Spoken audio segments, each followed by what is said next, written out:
Bonjour, voici l'énoncé d'aujourd'hui.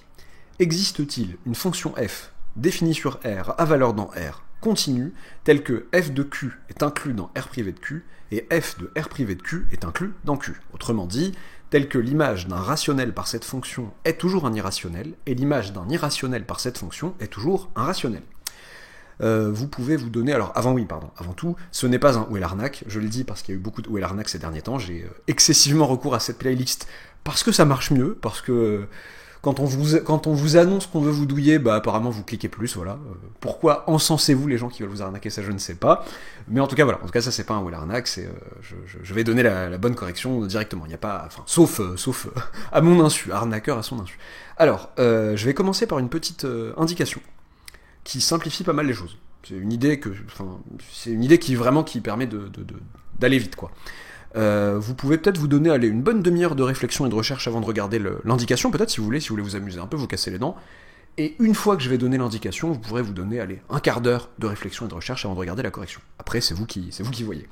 Alors, indication, je vais essayer de l'amener. Comment l'amener? Oui, dans ce genre de situation, bon, il y a la continuité qui m'a l'air d'être une hypothèse très importante ici. L'image d'un rationnel, c'est un irrationnel. L'image d'un irrationnel, c'est un rationnel. On voit pas trop comment ça pourrait se goupiller. Je sais pas vous, mais moi, la première fois que j'ai vu le truc, ça me semblait difficilement réalisable qu'une telle fonction existe. Mais ouais, du coup, ça serait bien de poser, une autre fonction qui nous simplifierait peut-être le travail. Indication, poser G, l'application qui est définie sur R et qui a x associe f de x moins x. Même f de x plus x marcherait, je pense. Que dire de cette application? Donc, G... Bon, là je me lance dans la correction. G est continu sur R. Bah oui, par somme de fonctions continue sur R. Ok, mais qu'est-ce qu'elle fait, du coup? Si vous prenez un rationnel, eh bien, f de x appartient à R privé de Q. f de x est un irrationnel. Et x est un rationnel. Donc quand vous faites la somme d'un rationnel et d'un irrationnel, ou la soustraction, bon, c'est pareil, donc là je vais faire du zèle de fou, et moins x appartient à Q, donc f de x moins x appartient à R privé de Q. Alors ça, je me permets d'aller vite, et au besoin, si vous êtes à l'écrit, vous pouvez le détailler un minimum en début d'épreuve, et si vous êtes à l'oral, vous pourrez l'expliquer rapidement. Comment je sais que la somme d'un rationnel et d'un irrationnel est toujours un irrationnel? Je peux le prouver par l'absurde rapidement. Si la somme de ce rationnel et de cet irrationnel donnait un rationnel, donc par l'absurde, allez, tant qu'à faire, par l'absurde, si f de x moins x appartient à Q, et bien comme vous dites moins x appartient à Q, bah x aussi, et ben f de x moins x plus x appartient à Q. Vous prenez un rationnel et un rationnel, et pour le coup, quand vous faites la somme de deux rationnels, pas de surprise, c'est bien un rationnel. Oui, mais ça veut dire que f de x appartient à Q. Donc là, j'ai un rationnel et un... Pardon, je me suis perdu, oui, ça. F de x appartient à Q. Et ça, c'est absurde. Parce que f de x est supposé dans R privé de Q. Ok, donc la somme d'un rationnel et d'un irrationnel, c'est toujours un irrationnel. Donc f de x moins x, ça appartient à R privé de Q pour tout x appartenant à Q. Donc g de x, pour tout x appartenant à Q, g de x appartient à R privé de Q. Le but du jeu, là, ça va être de s'amuser à construire une fonction G qui renvoie tout le temps, là, pour le coup, soit des rationnels, soit des irrationnels. Là, pour le coup, ça va être tout le temps des irrationnels. Parce que si vous prenez x, cette fois-ci, dans R privé de Q, et ben cette fois-ci, f de x va appartenir à Q, et, du coup, moins x, si vous voulez, appartient à R privé de Q.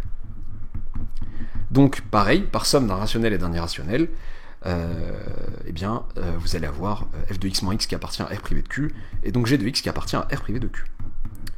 Voilà qui est intéressant. Pour tout x réel, eh bien, g de x appartient à R privé de Q. Ok, g est une fonction continue qui vous renvoie tout le temps des irrationnels, à image dans R privé de Q. Ok, mais qu'est-ce que ça présuppose? Qu'est-ce que ça implique? Est-ce que c'est pas un peu bizarre? Eh ben, il faut voir assez vite à ce stade que ça implique que g est constante.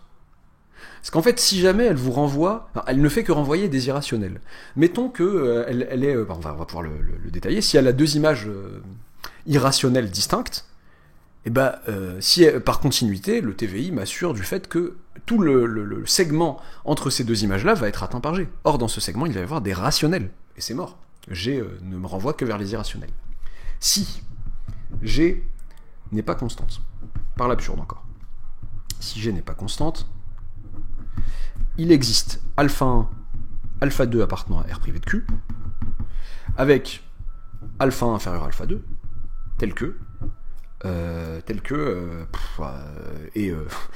et x1, x2 appartenant à R, tel que oui, j'aurais pu, c'était pas le move le plus c'est pas grave, tel que donc f de x1, j'aurais pu ne pas appeler alpha 1, juste parler de x1, x2, f de x1 égale alpha 1, f de x2 égale alpha 2, ok, et alors ça veut dire que, donc, d'après le TVI, eh bien, le segment alpha 1, alpha 2 est inclus dans G de R, dans l'ensemble des valeurs prises par G, dans l'image par R de l'application G, de la fonction G. Ok, or, ce segment contient des rationnels. Ce qui contredit le fait que G me renvoie tout le temps des irrationnels. C'est absurde. Ok, donc G est constante. G est constante sur R. En particulier, quand on parle de G constante, donc je vais dire que G de x est toujours égal à G de 0, pour tout x appartenant à R, G de x, donc c'est f de x moins x, c'est égal à f de 0 moins 0. Bon, c'est égal à f de 0, quoi. Donc, f de x est tout le temps égal à x plus f de 0. F de 0, qu'est-ce que c'est ? Bah, f de 0, bon, c'est un irrationnel. L'image par f d'un rationnel, c'est un irrationnel. Ok, je vais dire à ce stade, mais qu'est-ce que ça a de choquant ?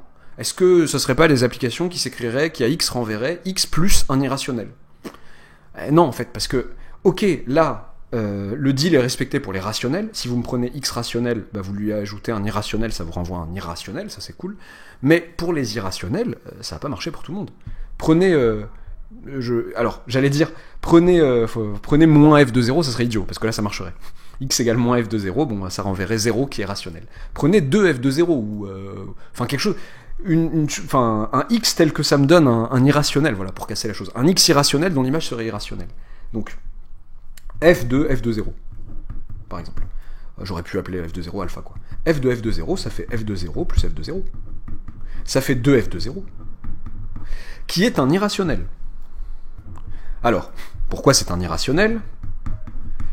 Ce n'est pas nul, voilà, f de 0 n'est pas nul, parce que sinon il serait rationnel. Et si, pareil, par l'absurde, si 2f de 0 avait été rationnel, ça voudrait dire que 2f de 0 sur 2 serait encore un rationnel, donc f de 0 serait encore un rationnel, ce qui n'est pas. Bon, je m'embête pas à écrire ça, parce que c'est assez trivial. Ok, donc f de 0 appartient à R privé de Q, avec f de 0 qui appartient à donc R privé de Q. Ça, c'est absurde. L'image d'un irrationnel était censée être un rationnel, tout le temps. Et là, j'ai pris un irrationnel dont l'image est un irrationnel. Voilà, donc, conclusion. Il n'existe pas de telle fonction. Conclusion. Il n'existe pas de telle fonction. Alors, exosympathique, énoncé sympathique que j'ai découvert en fin de colle, un élève qui me l'a posé comme ça.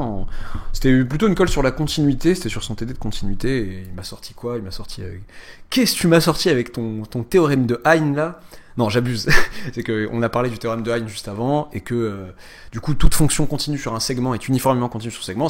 Pour être honnête, ça m'a paru, au tout début, là, comme ça, quand on balançait, je me suis dit, pourquoi pas, si tu veux tester ça. Peut-être sur le segment 0,1, peut-être que l'uniforme continuité rajouterait des choses. Ça n'a, a priori, je vois pas trop comment on pourrait faire plus simple que cette preuve-là. Mais voilà, donc, blague à part, l'idée m'avait séduite, c'était dans le TD de continuité, donc voilà. Pourquoi pas, tiens, creuse ça. J'espère que t'as pas trop creusé un peu trop longtemps sur ça, parce que j'ai pas l'impression que ça aboutisse avec des théorèmes comme ça. J'ai l'impression que voilà, c'est des considérations un peu plus terre à terre. Des petites... c'est quoi, quelle a été l'astuce finalement ? L'astuce a été sympa, ça a été de se dire, ok, est-ce que je peux pas faire apparaître une nouvelle fonction qui a un lien avec f, et qui, elle, me renvoie tout le temps, je sais pas, des rationnels, des irrationnels, en tout cas, histoire de dire, ok, mais en fait, elle renvoie tout le temps cette catégorie-là, et si elle renvoie tout le temps des irrationnels, et bah, je suis désolé, mais entre deux irrationnels, il y a toujours un rationnel, entre deux rationnels, il y a toujours un irrationnel aussi, si on veut, et bah, si elle renvoie tout le temps des irrationnels, et qu'elle est continue, bah, le seul moyen, c'est qu'elle soit constante. On renvoie tout le temps le même irrationnel, voilà. Et c'est ça qui a, en déroulant, cassé le truc. J'espère que ça vous aura plu. N'oubliez pas de vous abonner si ce n'est pas encore fait, d'activer la petite cloche des notifications si elle existe encore, et à bientôt pour une nouvelle vidéo.